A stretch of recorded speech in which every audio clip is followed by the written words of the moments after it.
Hi kids, moms and dads. Welcome to Children's Bible Story Time. We have got a great story today, and the name of it is called God to the Rescue by Sally Lloyd Jones. Let's see what it's about, shall we? Joseph and his brothers grew old and they died, but their children's children stayed on in Egypt, where they became a very large family.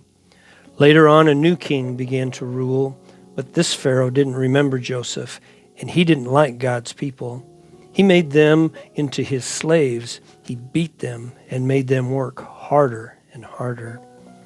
God's people cried out to God to rescue them, and God heard them. He remembered his promise to Abraham.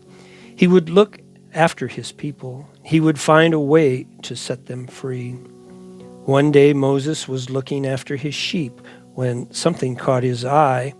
A bush was behaving very oddly. It was flickering with flames, but its leaves weren't burning up, so he took a closer look.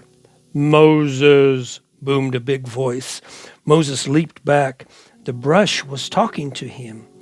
"I have heard my people's cries," God said. "I have seen their tears, so I have come down to rescue them. Go to Pharaoh and tell him to let my people go free." Moses was afraid, but God said, "I will be with you." See the picture? Got Moses in front of that burning bush that was not consumed. That was odd, wasn't it? Usually when you see something on fire, it's not a good thing. So Moses went to Pharaoh. "Pharaoh," Moses began. "God says." "God?" said Pharaoh. "I've never heard of him." Moses kept going. "God says, let his people go free." "Well, why should I?" Pharaoh said. Don't want to, I won't." So he didn't.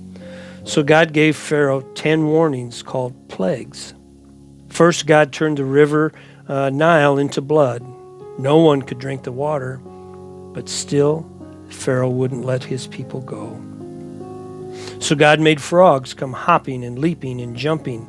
"In your bed, frogs. In your hair, frogs. In your soup, frogs. All over, everywhere, frogs. Make them go away," Pharaoh screamed. "Then your people can go." So God took the frogs all away.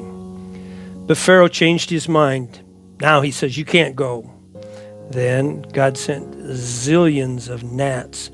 But still Pharaoh said, "No." So God sent swarms of flies, flies buzzing in your ears and your eyes, flies.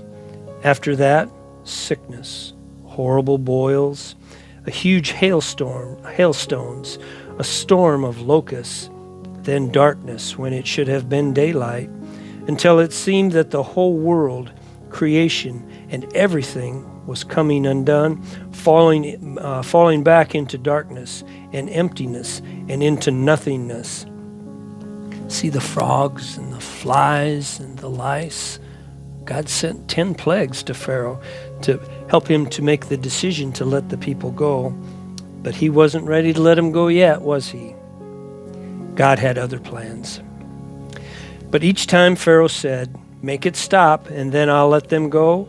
And each time when God made it stop, Pharaoh changed his mind and said, actually, "No, you cannot go." Finally, Moses warned Pharaoh, "Obey God, or he will have to send the worst thing of all." And Pharaoh just laughed at Moses. So God said, "The oldest boy in each family of Egypt must die, but my people will be safe." God told his people to take the best lamb, to kill it, and to put some of its blood on their front doors. "When God passes over your house," Moses explained, "God will see the blood and know that the lamb died instead of you." See, they got their door. They put the blood on it. That night, it was just as God had said. Suddenly, piercing the darkness, echoing down the corridors of the palace, came blood-curdling scream. Pharaoh's oldest son had died. At last, Pharaoh did just what God said. "Get out," Pharaoh shouted. "Go, just go." You see, Pharaoh, Those that put the blood on the doorpost lived. And so that very night, Moses and God's people fled out of Egypt and out of slavery. They were free at last. God's people would always remember this great rescue and call it Passover. But an even greater rescue was coming. Many years later, God was going to do it again. He was going to come down once more to rescue his people. But this time, God was going to set them free forever and ever. Do you remember that Jesus came and shed his blood just like it was on the doorposts? He shed his blood for you and I so that we could be with God forever and ever. Thanks for listening with us today. God bless. See you next time.